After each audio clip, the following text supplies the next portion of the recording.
I found a folder with my name on it in my father's desk. Inside was a plan that explained my entire childhood. If you want to know how a parent can control a child without ever raising their voice, get comfortable. I'll tell you. I used to think my father was just quiet. Not cold. Not cruel. Just contained. The kind of man who could stand in a doorway and make a room feel smaller without raising his voice. Then, a few months ago, I opened a folder in his home office and realized he'd been studying me for most of my life. Not in a sentimental way, like parents saving drawings. In a measured way, like someone tracking outcomes. I closed the folder and sat on the carpet like a kid again, because for the first time I understood, I wasn't raised to become myself. I was raised to become useful. I'm 30 now. My dad is still the kind of man people describe as solid. He coached Little League for a season, fixed neighbors' fences, never missed a mortgage payment. If you met him at a barbecue, you'd think he was calm and dependable. You'd probably say I was lucky. That's the part that makes this hard to explain without sounding dramatic. There were no holes in walls. No screaming matches. No bruises. If anything, the damage was in what didn't happen. In what I kept reaching for and never touched. Growing up, my father was the sun in our house and I was a plant that learned to turn away from the light so it wouldn't look like I was begging. Early life, what I believed about my father. My earliest memories of my dad are quiet ones. The sound of his keys on the counter.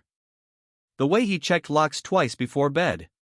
The way he'd stand behind my mom at the stove and read the news out loud, like he was narrating reality. He worked in municipal administration. Not a politician, not a big name. Just a man who sat in meetings and spoke in sentences that sounded final. At home he wasn't affectionate, but he wasn't mean either. He gave instructions, not comfort. I learned quickly that my father's love was more like a currency than a feeling.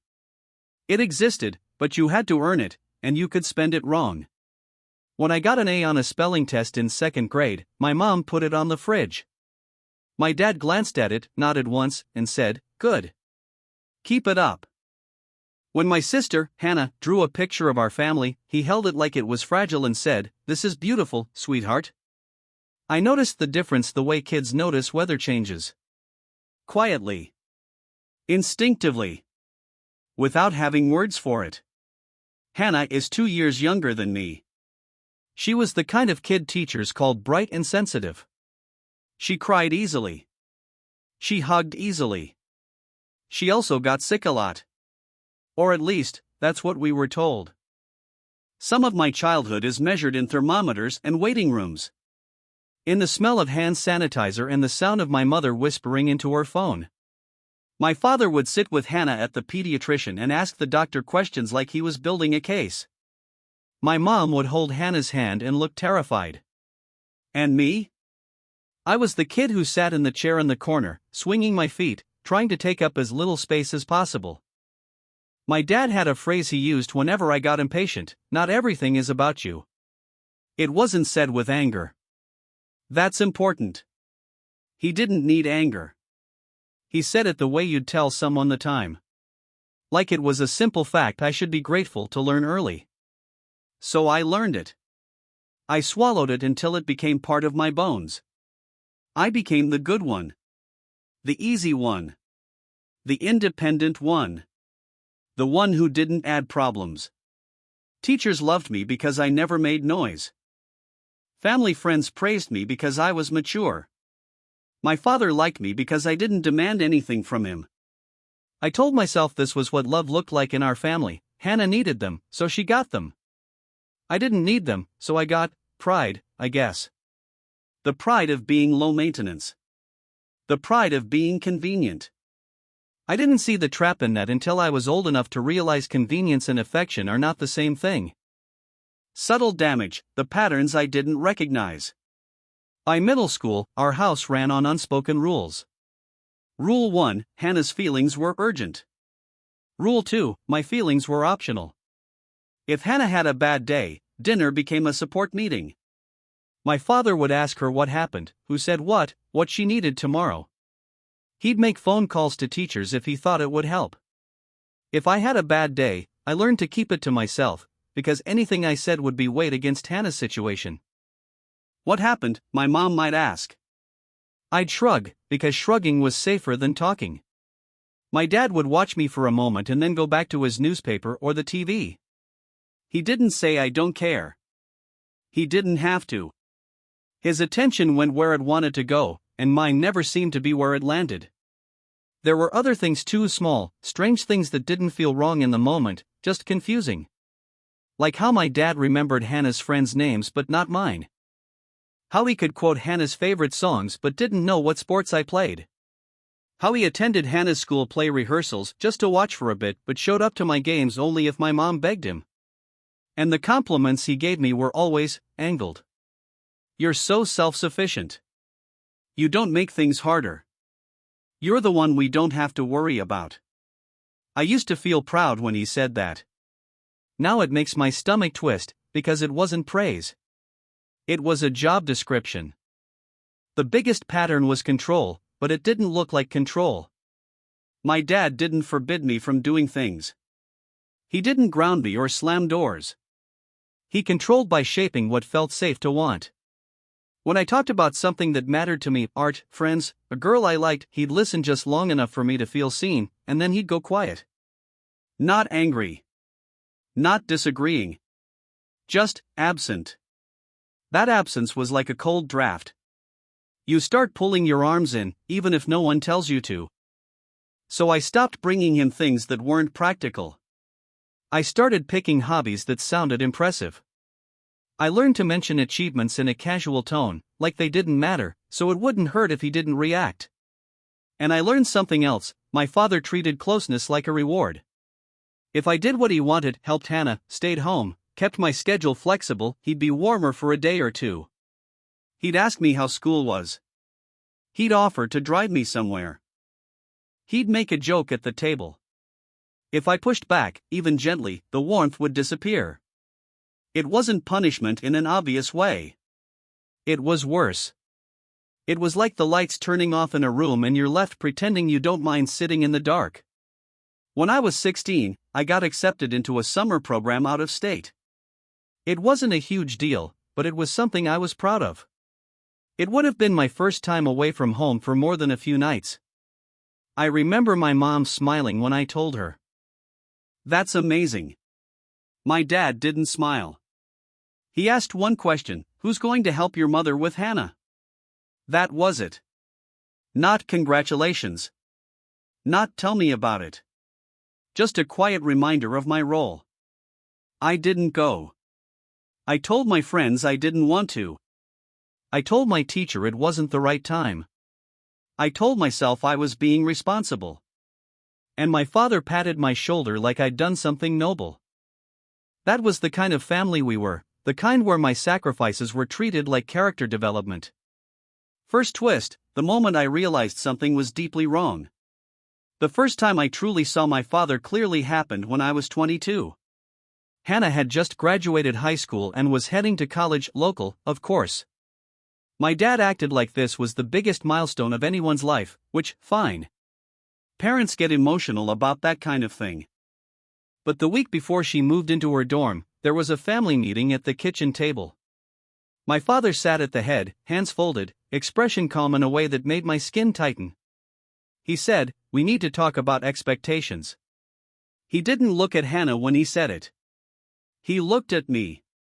It started as practical: Hannah might need rides home some weekends, money might be tight, my mom was worried about Hannah managing stress.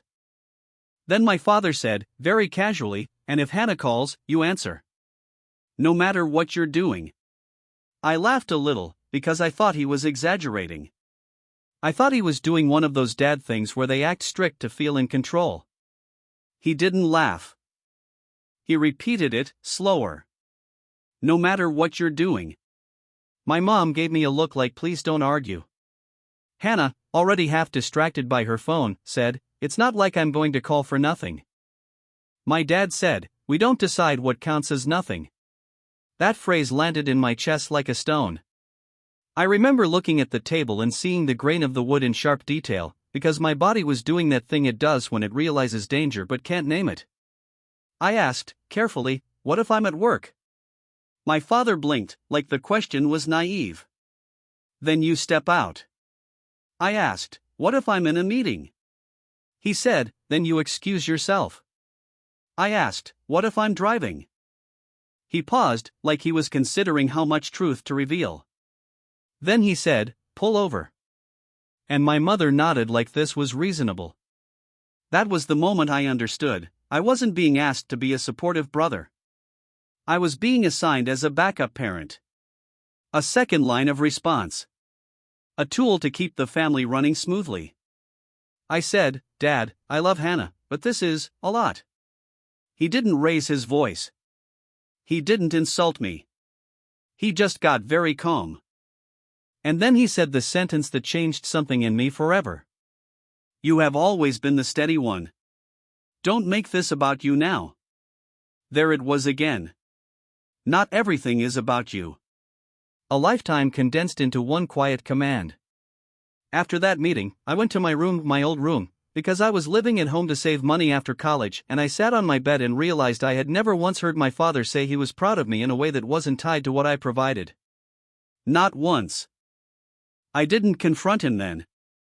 I didn't have the courage, and honestly, I didn't have the language. I just felt something in me go numb. Like a part of my childhood quietly shut down. I moved out 6 months later. I told everyone it was because I needed my own space. That was true. But it was also because I couldn't breathe in a house where I was always on call for someone else's needs. Once I moved out, my father's contact with me became transactional. He didn't call to ask how I was. He called to update me on Hannah. He texted reminders like a manager. "Hannah has an exam week. Be available. Hannah is stressed. Don't say anything upsetting. Hannah might need help moving furniture. Schedule yourself accordingly." I wish I was exaggerating. I'm not. And here's the thing that still confuses me: I complied. For years, I complied, because being useful felt like the only way to stay connected to my father at all. I told myself I was being a good son. A good brother. A good man. I didn't realize I was just being trained. The slow reveal, the shape of the cage. My father had this way of making you feel guilty for having normal boundaries. If I said I couldn't drive Hannah somewhere because I had plans, he'd say, "Plans can change." If I said I needed rest, he'd say, "We all do. We still show up." If I said I couldn't afford something, he'd say, "Family figures it out." But family always meant me. Hannah started calling me more often in her early 20s. Sometimes for real things: car trouble, anxiety, money. Sometimes for nothing. Sometimes just because she was lonely and wanted someone to listen. And because my father had made it clear that being available was my role, I stayed available. I answered calls in grocery store aisles. I stepped out of work meetings. I canceled dates. I began to feel like my life belonged to an invisible schedule that someone else managed. What I didn't see until later was how my father used Hannah like a reason to keep me tethered. Every time I started to build a life, new job, new relationship, moving to a different city, something would happen with Hannah. A panic attack. A health scare. A crisis. Always just enough to pull me back in. And my father always framed my involvement as evidence of my character. "You're a good son. You're the one who understands responsibility. You're built for this." I didn't realize that those words weren't love. They were reinforcement. Second twist, the truth that reframed everything. My father had a stroke last year. Not a catastrophic one, but enough to rattle the structure of our family. Suddenly the man who had controlled our lives through quiet certainty was in rehab, learning how to move his hand properly again. My mother was exhausted. Hannah was frantic. And I was back in the role I'd always been given, the steady one. I took time off work. I drove to the hospital every day. I met with doctors. I handled insurance calls.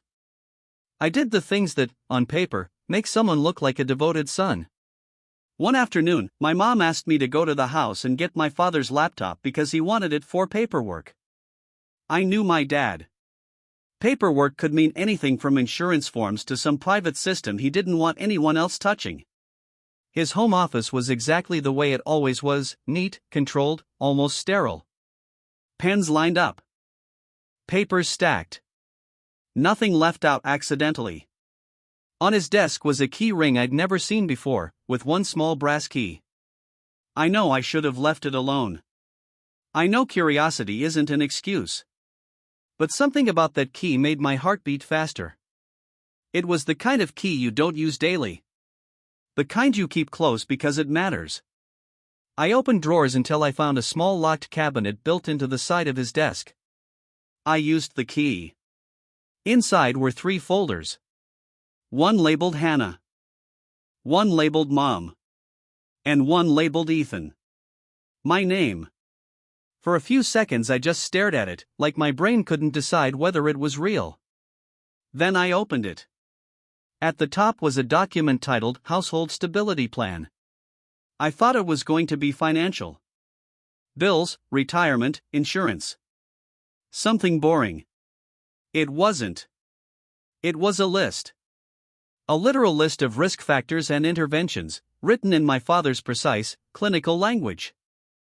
Risk factor: Ethan becoming emotionally distant from family unit. Intervention: increase reliance through responsibility assignments. Reinforce identity as steady one. Praise for compliance. Reduce warmth if resistance increases. I felt my mouth go dry. I kept reading. Risk factor: Ethan pursuing opportunities out of state. Intervention: emphasize Hannah's needs during transition periods. Highlight mother's stress. Reinforce guilt association with absence. Risk factor: Ethan forming romantic bond that competes with family loyalty. Intervention: increase family contact frequency. Schedule obligations. Emphasize family first narratives. Encourage Hannah to seek support from Ethan. There were pages of this. Not notes. Not reflections. Not a journal. A plan. And it wasn't written like a worried father trying to do his best. It was written like a person managing a system. I flipped through more. There were progress updates. Dates. Observations. Ethan complied without argument when asked to cancel weekend trip. Reinforced with praise: reliable, mature. Ethan expressed frustration about always being on call. Withdrew warmth for 48 hours. Compliance returned. Ethan responded strongly to "not everything is about you" phrase. Effective anchor. Continue use. I sat on the floor of that office and felt like I was falling through time. I thought about every moment I'd felt guilty for wanting something. Every time I'd apologized for having boundaries. Every time my father had gone quiet and I'd scrambled to fix it. It wasn't random. It wasn't just how he was. It was strategy. My hands were shaking so badly I had to put the papers down. Then I found something that made it worse. A section titled Long-Term Objective. I expected it to be about family unity. Keeping us close. Supporting my mom. Something that could almost be framed as love. It wasn't. It said, in plain language, ensure Ethan remains primary support figure for Hannah to reduce burden on parents and preserve household stability. That was it. I wasn't raised to be loved. I was raised to be a buffer. And then I found the final page. It was a scanned document from years ago, a psychological evaluation with my father's name on it. Not for work. Not for court. For family counseling. The counselor's notes included a line that made my stomach drop. Father expresses fear that son will leave and daughter will collapse. Displays strong preference for controllable relational structures. Advising focus on secure attachment rather than conditional reinforcement. My father had been told. Explicitly. By a professional. Years ago. And he had chosen the plan anyway. I left the house with the laptop and the weight of those pages in my chest like wet concrete. I didn't tell my mother. Not yet. I didn't tell Hannah. I didn't tell anyone. I just carried it around like a secret injury. What I learned next, the detail that changed my childhood again. A few days later, my father asked me to bring him some documents from home. I said, which ones, because I didn't trust myself to sound normal. He said, from the cabinet. The cabinet. I felt my throat tighten. I asked, why are they locked away? He looked at me for a long moment. Even in a hospital bed, he had that same quiet pressure. Then he said, because people misinterpret things. There was no apology. No embarrassment. Just a small implication that I was the problem if I reacted. That night, I called my mom and asked her something I'd never asked directly before. Was Hannah actually sick a lot when we were kids?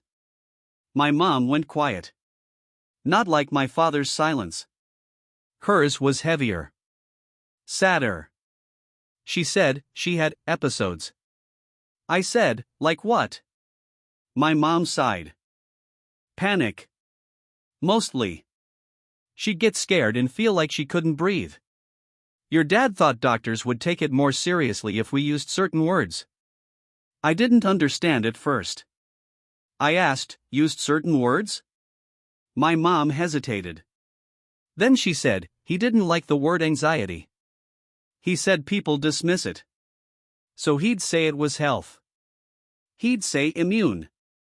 He'd say weakness. He wanted it to sound concrete. My skin went cold. I said, so, was she actually physically ill? My mom didn't answer immediately. And in that pause, I felt something in my childhood rearrange itself. Finally, my mom said quietly, not the way you think. That was the second twist. I grew up believing our whole family revolved around Hannah's fragile health, like we were protecting her body from something invisible and dangerous. But the truth was, my father framed her anxiety as illness because it made the family structure more rigid. More urgent. More dependent. It gave him a reason to assign roles. And I was assigned mine early. Suddenly, 100 memories changed color. The urgent doctor visits. The whispered phone calls. The way my father spoke to doctors like he was presenting evidence. The way my mother looked scared. It wasn't that my sister was faking. Hannah's panic was real. Her fear was real. Her need was real. But the shape of it, the way it defined our whole household, had been designed. My father had built a world where Hannah's needs justified my erasure. Not because he hated me. Because he needed me to disappear to keep the system stable. Climax, a quiet confrontation that I can't undo. My father came home from rehab in the spring. He moved slower, talked less, but his presence filled rooms the same way it always had. One evening, I went over to drop off groceries. Hannah was there too. My mom was in the kitchen, tired. My father asked me to sit down with him in the living room. He said, "Your mother tells me you've been distant." I almost laughed, because it was such a perfect sentence. Not "how are you?" Not "are you okay?" Just, "you are not functioning the way the system expects." I sat down across from him. I could feel my pulse in my hands. I said, I opened the folder. He didn't flinch. Not even a little.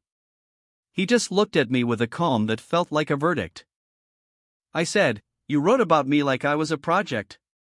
He said, "You're being dramatic." It was the first time he'd ever called me dramatic. The word felt wrong coming from his mouth, like he was borrowing it. I said, "Did you plan my whole life? Did you actually decide when I'd be praised and when I'd be ignored?" He was quiet for a moment. Then he said, "I did what I had to do." I said, "Why?" And here's where I expected something human. Something cracked open. A confession of fear. An apology. A glimpse of love. Instead, he said, because Hannah needs stability, and your mother needs help, and you are always capable. I stared at him. I said, so that's it? You did it because I could handle it? He nodded, like I'd finally understood the math. And then he said the line that still wakes me up some nights. You turned out fine. Fine. As if fine was the goal. As if my emptiness was acceptable because it didn't inconvenience anyone. I felt something inside me go very still, like an animal deciding not to run anymore. I said, quietly, I didn't turn out fine. I turned out useful. And those are not the same. He looked at me for a long time, and for a moment I thought I saw something like regret. But then he said, you're choosing to see it that way. That was the moment I realized I would never get what I wanted from him. Not because he couldn't give it. Because he didn't believe I deserved to ask. So I stood up. I didn't yell. I didn't insult him. I didn't threaten. I just said, I'm not doing this anymore. He asked, what does that mean? I said, it means I'm not the backup parent. I'm not the stabilizer. I'm not the person you schedule. I'm your son, and you treated that like a role you could assign. My father's expression tightened in a way that would have been anger on someone else. On him, it was control slipping. He said, so you're abandoning your family. There it was. The guilt lever. The anchor phrase. I felt it try to hook into me, like it always had. But something had changed since I read those pages. Once you see the strings, they don't work the same. I said, no. I'm leaving the job. I walked into the kitchen and hugged my mom, who looked like she already knew something was breaking but didn't know where to place her hands. Hannah followed me outside. On the porch, she said, what was that? I looked at my sister who had been used as a reason for everything, and I felt a kind of grief I didn't know where to put. I said, Dad has been managing me. 4 years. She frowned, confused. Managing you how? I wanted to show her the folder. I wanted to spill it all, to burn the whole structure down. But I looked at her face and saw the panic start to rise, the way it always did when reality got unstable. So I didn't. I said, I can't be on call anymore. Her eyes filled. So what am I supposed to do? It was the same question I'd been trained to answer my whole life. And for a second, my old reflex kicked in, the urge to fix, to promise, to reassure. But I forced myself to breathe. I said, I don't know. But it can't keep being me. That was the irreversible decision. Not dramatic. Not loud. Just the quiet act of stepping out of a role you were assigned before you understood you had a choice. Aftermath, the silence that followed. The weeks after that conversation were strange. My mom texted more. Little updates. Grocery lists. Doctor appointments for my dad. Subtle attempts to pull me back into the orbit. Hannah called less often at first. Then she called more, but the calls were different, shorter, sharper, edged with fear. My father didn't call at all. And I want to be clear, that hurt. Even after everything, a part of me still waited for him to reach out like a father. To ask what was wrong. To care in a way that wasn't strategic. He didn't. I started therapy, not because I had a breakdown, but because I kept having this quiet moral discomfort I couldn't shake. I'd sit at my desk at work and feel guilty for not answering my phone fast enough, even when no one was calling. I'd make plans with friends and feel like I was doing something wrong. I'd enjoy a peaceful evening and feel like I'd stolen it from someone else. That's what conditional love does. It turns normal joy into a debt. Therapy gave me a language for things I'd always felt but never named. Enmeshment. Parentification. Conditional regard. Words that made my childhood sound like a case study instead of a life. And maybe that's why the folder hit me so hard, because my father had already turned it into one. Reflection, what I understand now. The hardest part about all of this is that my father doesn't think he did anything terrible.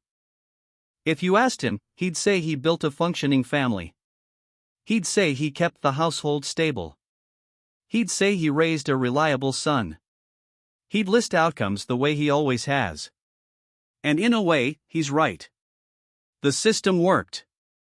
Hannah got support. My mom stayed afloat. The bills got paid. The neighbors admired us. Holidays looked normal in photos. And I became the kind of man who can swallow discomfort and keep smiling. But the cost was that I never learned what it felt like to be wanted for myself. I wanted my father's approval the way some kids want candy. Not because I was spoiled, but because it was rare. Because it came in small portions, always earned, always conditional. And now, as an adult, I can see the quiet cruelty of it. He didn't have to scream to shape me. He just had to withhold warmth until I became the kind of son who didn't ask for it. Sometimes I think about the phrase that started this whole story for me, the realization in my kitchen that I couldn't remember my father saying my name with tenderness. I still can't. I've heard him say my name as a command. As a correction. As a reminder. But not as love. And I'm trying to accept something that feels both obvious and devastating. My father didn't raise me to become a person. He raised me to become a solution. And I think the quietest grief is realizing you can't get your childhood back. Even after you finally understand what happened to it.